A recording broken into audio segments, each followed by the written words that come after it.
अगर आप भी चाहते हैं बिट्टू मलंगिया इंटरटेनमेंट का ऑडियो वीडियो सबसे पहले आप तक पहुंचे, तो लाल बटन को दबाकर चैनल को सब्सक्राइब करें और बेल आइकन दबाना ना भूलें।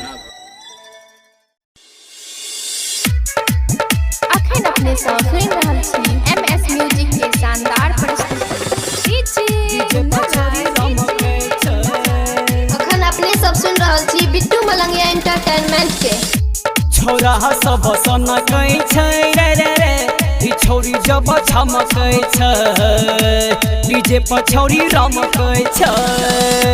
छोरा सब सन कई छै रे रे रे, ई छोरी जब छमकै छै, डीजे पर छोरी रमकै छै। सब बराती के उठे छै याती जब डीजे पर गाना धमकै छै भाई रे।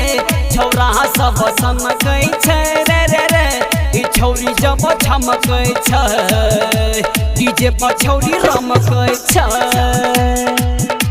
डीजे पर छोरी रमकै छै।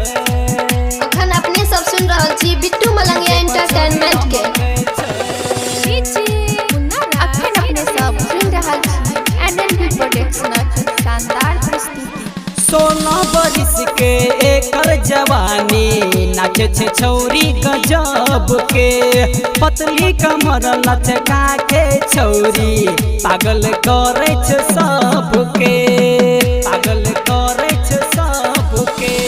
16 बरिस के एकर जवानी, नाचे छे छौरी गजब के, पतली कमर लचका के छौरी पागल करे छे सबके। अपरूप सजा के होठ लाली लगा के एकर पैर में पायल छनकै छै रे रे रे। छौरा सब सनकै छै रे रे रे, ई छोरी जब छमकै छै, डीजे पर छोरी रमकै छै, डीजे पर छोरी रमकै छै। अखन अपने सब सुन रहल छी बिट्टू मलंगिया इंटरटेनमेंट के।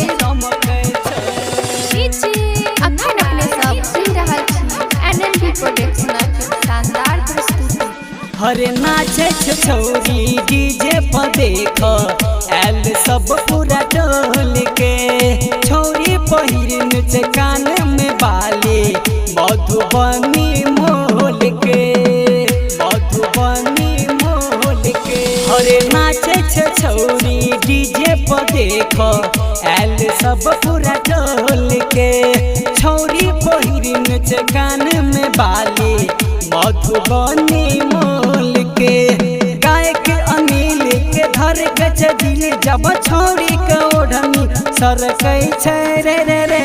छौरा सब सनकै छै रे रे रे, ई छोरी जब छमकै छै, डीजे पर छोरी रमकै छै। सब बराती के उठे छै याती जब डीजे पर गाना धमकै छै भाई रे। छौरा सब सनकै छै रे रे रे, ई छोरी जब छमकै छै, डीजे पर छोरी रमकै छै।